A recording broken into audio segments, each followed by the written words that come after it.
I am Lorna Elfa, the Guidance Counselor of Antipolo National High School, and I have been here since June 23, 1975.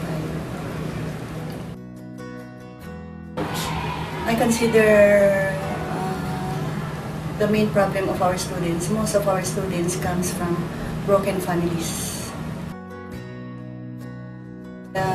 For the past years, when it comes to sexuality, I consider pornography as one of the problem that we have encountered with our students, especially with the technology that we have. They are bringing gadgets wherein they enjoy looking at those sexual acts.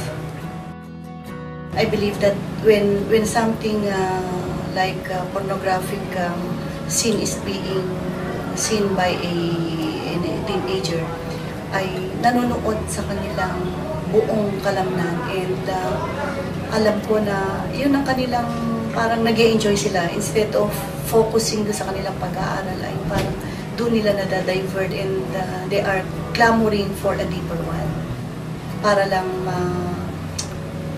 maaring masatisfy ang kanilang sarili, at kung minsan ay yung kanilang problema sa buhay ay doon madadivert. I believe na ito ang nakapagpapakontribute na bumababa ang kanilang grado sa paaralan, yung academic performance nila ay nakaka-apekto rin. Instead of having a deeper concentration with their studies, their minds are being distorted.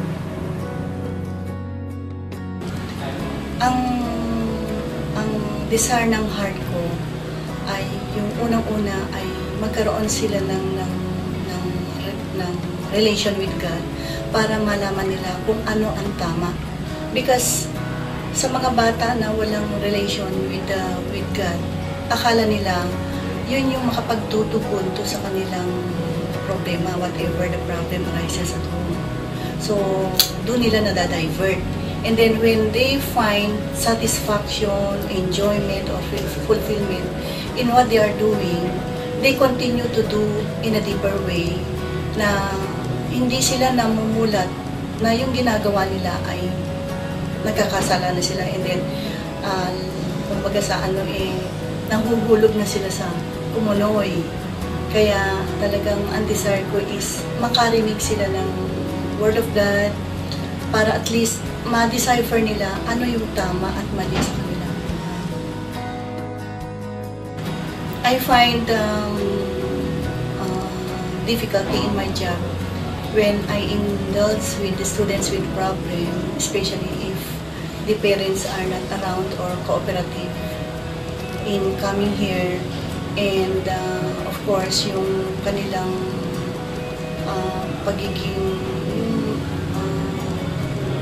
pag hindi nila nalalaman deeply kung ano yung heart ng kanilang mga anak.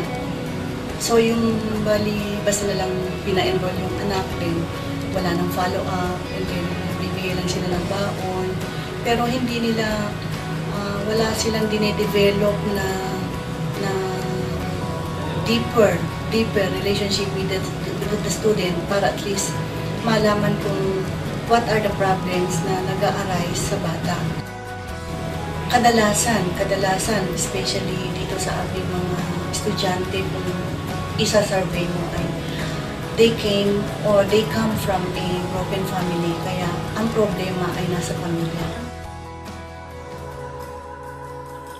Sa mga tao na may kakayanan, especially those people who have much or a lot of money, I am encouraging them na sana ay yung programa ng aming paaralan, because it has been my desire na makarating dito ang True Love Waits, because I believe that this generation will comprise the future generation, the future leaders. Future leaders comes from the students. My name is Lorna Elfa. I believe that True Love Waits can change lives.